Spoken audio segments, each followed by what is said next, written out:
Madame,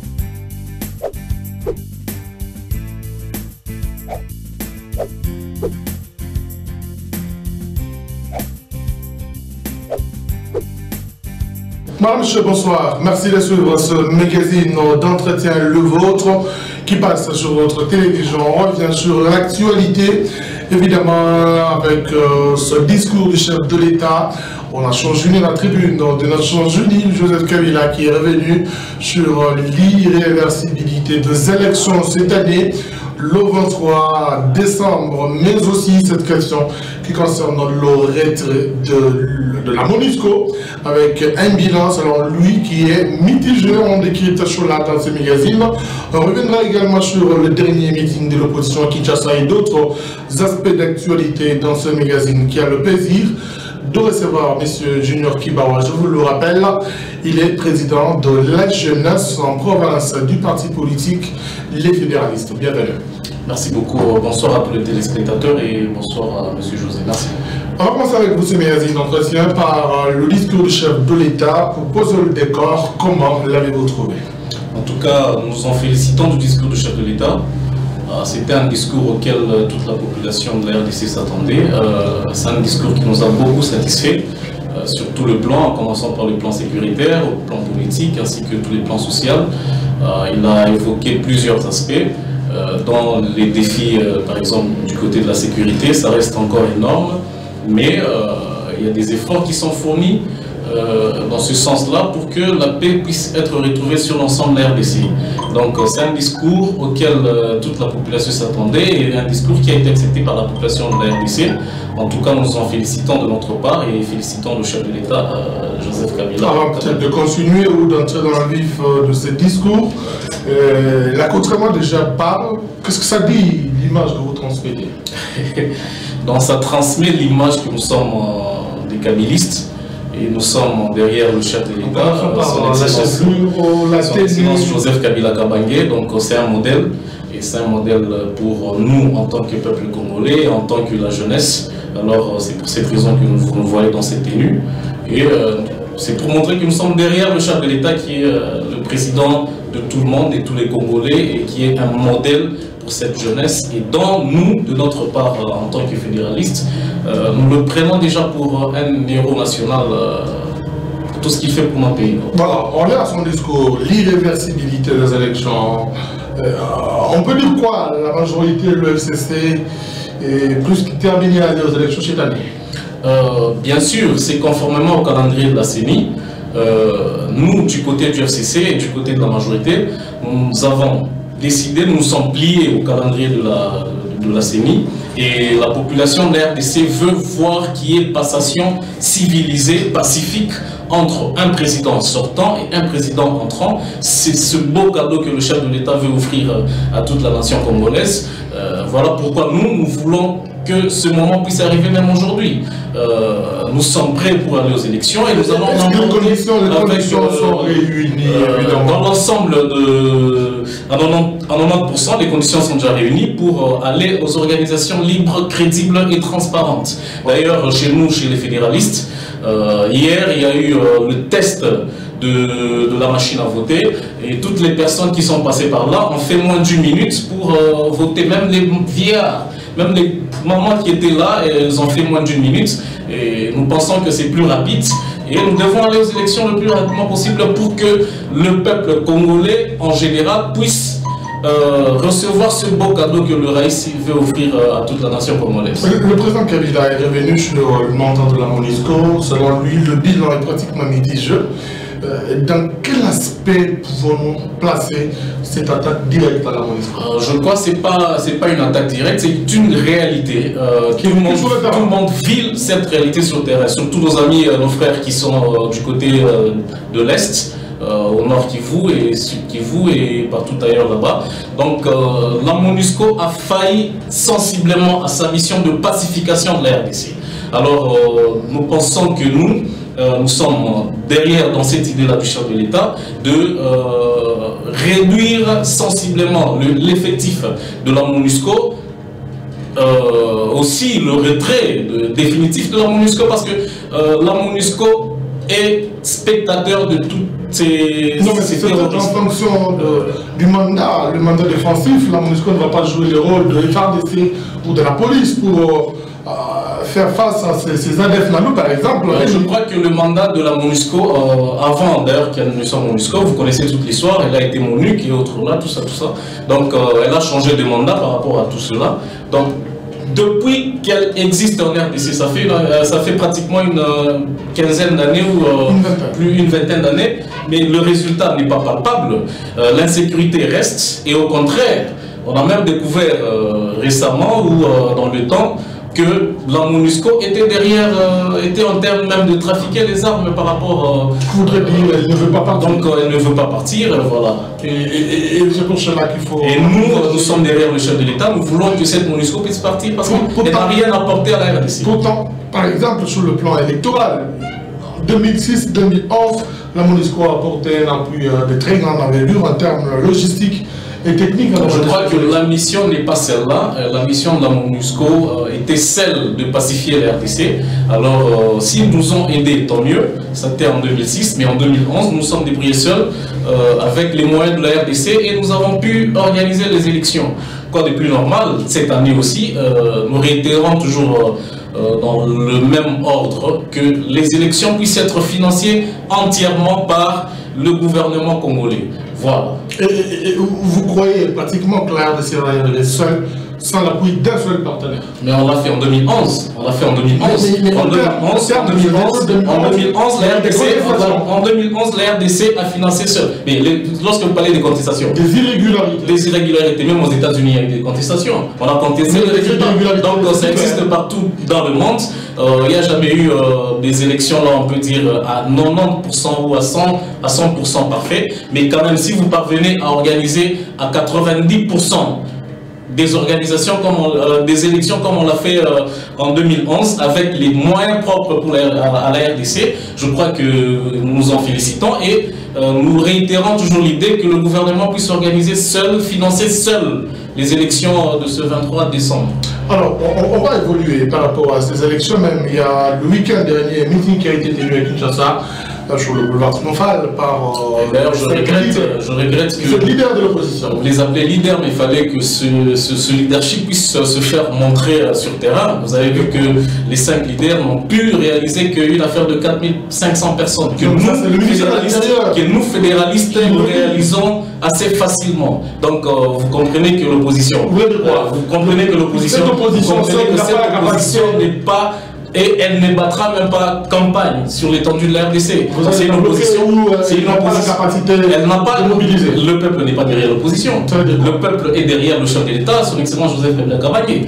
La preuve en est que le chef de l'État pèse plus de 40 millions de la population. Vous avez eu les résultats en 2011. Donc nous pensons que c'était un échec du côté de l'opposition, qui est d'ailleurs mal organisé.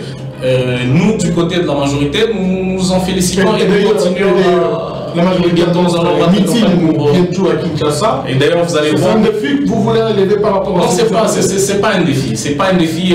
La majorité est habituée à organiser des grandes manifestations. Donc, c'est pas un défi, c'est pas du nouveau pour nous. On en a organisé autant de fois.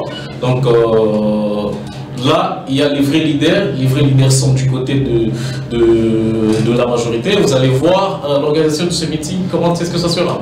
Alors, par rapport au fond, le message que ces opposants ont passé à l'unanimité, tous ont rejeté l'utilisation de la machine à voter. Je crois que les opposants ne veulent pas aller aux élections. Ça, c'est un faux fuir. Ils veulent fuir en avance, aller aux élections, et ce sont des gens qui sont habitués à accéder au pouvoir par l'entremise des dialogues et autres là, que le peuple congolais, nous, peuple congolais, nous refusons, nous voulons aller aux élections, sans problème. Si il faut récaler la machine à voter, le président de la CENI l'a bien dit, ça va demander encore beaucoup de temps pour organiser ces élections. Il y aura un report de ces élections et c'est ce que l'opposition veut. En même temps, il demande qu'on puisse rejeter la machine à voter, tout en sachant que le rejet de la machine à voter implique le report des élections. Et en même temps, eux-mêmes suggère à ce que la CENI puisse endosser le report au cas où il n'y aurait pas tenu des élections. Donc vous voyez déjà que dans leur discours, dans leur message, le décor n'est pas bien placé. Ils ne sont pas prêts pour aller aux élections. Et nous, le peuple, nous disons non, nous devons aller aux élections. Nous allons demander au président de la CENI de aller aux élections sans opposition. Sans opposition.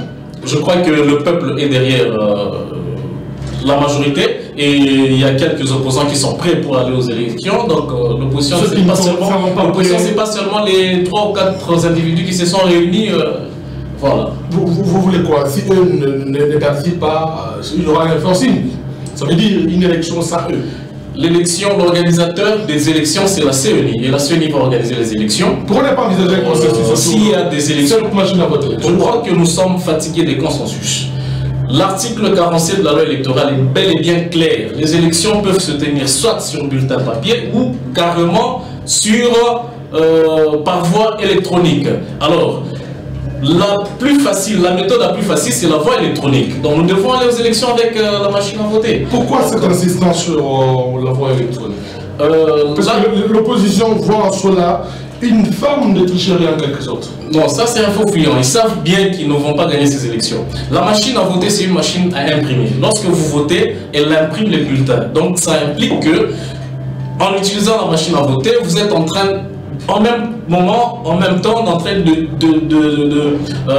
faire un bulletin, de faire un vote par bulletin papier. Parce que après avoir voté, la machine va imprimer et quand elle va imprimer, vous aurez vu la figure de votre candidat. Où est le problème? Si il récuse cette machine à voter, nous allons passer au comptage des voix sans problème. Le comptage manuel. Alors, je crois qu'ils ne sont pas prêts pour aller aux élections et nous, les peuples congolais, nous disons non, nous devons aller aux élections avec quel que soit l'organisation de la CENI. Quel que soit le refus de l'opposition, vous êtes prêts pour Je crois qu'en 2006, il y a la même opposition avait refusé d'aller aux élections, mais les élections étaient tenues lieu. Donc nous sommes prêts à aller aux élections, quelles que soient les conditions que la CENI va fixer. Nous irons aux élections sans problème. Alors, le CNC, le comité de coordination, refait surface. Le CNC annonce une série de sensibilisations, évidemment, pour sensibiliser. Je crois que là, c'est déjà entendu. La population. C'est déjà entendu. C'est pas la première fois qu'ils organisent de telles manifestations. Et d'ailleurs, ce sont des gens qui sont habitués toujours qui se retrouvent lorsqu'il y a perte de sang des vies humaines. C'est que nous regrettons. Nous regrettons de ce CNC. C'est pas la première fois qu'ils organisent de telles manifestations, de tels appels à la population, à la violence. L'objectif, c'est de sensibiliser contre la machine à voter. Je crois que là, c'est être contre le peuple. C'est être contre le peuple parce que le peuple veut aller aux élections. Le peuple a besoin de cette machine à imprimer. Je vous ai dit ici que chez nous, les fédéralistes, hier, le vendredi, il y a eu le test de cette machine à voter. Et toutes les personnes qui sont passées, personne n'a fait plus d'1 minute devant cette machine à voter. Et ça a été plus rapide que même les bulletins papier que les gens recherchent les figures des gens. Donc je crois que là c'est être du côté, c'est être contre le peuple. J'en appelle à cette population de ne pas être derrière ces déclarations des gens, des clergés qui doivent, au lieu de prêcher la bonne nouvelle, ils sont là juste en train d'inciter la population. Et vous pensez qu'ils n'ont pas raison d'envisager cette série? Je crois qu'ils n'ont pas raison d'envisager cette manifestation. On leur a offert, on leur a demandé de mettre, le chef de l'État leur avait demandé de mettre tout le monde autour d'une même table lors des récentes concertations, mais ils ont échoué lamentablement, ils n'ont pas abouti au résultat. Alors vous voyez que ces genres de personnes, nous irons avec eux, ils vont inciter juste la population à la haine. C'est simple. Et donc pour vous, cette série de sensibilisation n'a pas... Je crois que le peuple est contre ces séries de sensibilisation. Et d'ailleurs, nous allons le prouver.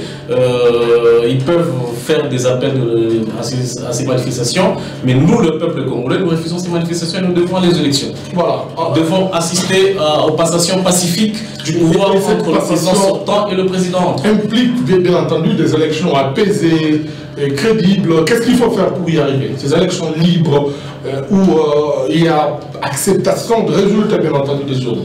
Je crois que les élections apaisées, comme le chef de l'État en a parlé, il y aura bel et bien les élections apaisées en RDC.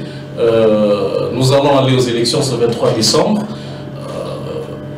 conformément au calendrier de la CENI, conformément à l'organisation de la CENI, nous irons aux élections ce 23 décembre. Donc nous sommes prêts pour aller aux élections avec ou sans la machine à voter. Voilà. Alors, que pouvons-nous retenir, M. Junior, en termes de l'état de santé du parti politique, les fédéralistes? En tout cas, du côté de nous, les fédéralistes, le parti se porte à merveille avec le président national, Maître Roger Losala, et ici en province, avec le président de l'interfédéral, Excellence Jean Kalinga Mambepa. Je vous ai dit que pas plus qu'hier, vous avez vu les images qui se sont passées sur plusieurs chaînes de la RDC. La présentation ou l'expérimentation de la machine à voter. Donc le parti vit normalement et le parti est en train de se reconstruire et de devenir encore plus fort. Construire après, voilà. Et comme départ autrefois, l'état de santé. C'est tout à fait normal. Il y a eu un peu de gestation pendant ces petites des périodes passées. C'est tout à fait normal. Il n'y a pas seulement chez les fédéralistes, c'est presque un mouvement qui a emporté tous les partis politiques, quoi de plus normal. Mais le parti renaît encore avec force.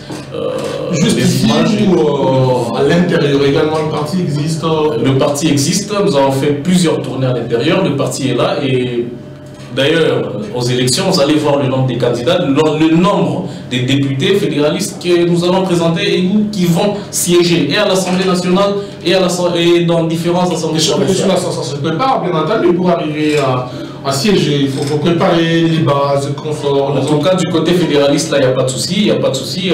Nous sommes en train de travailler dur et nous allons surprendre beaucoup de gens parce que nous serons, si pas la première force en RDC, la deuxième force. Alors, d'une manière générale, quelle va-t-on retenir comme votre position au regard de l'actualité politique à RDC?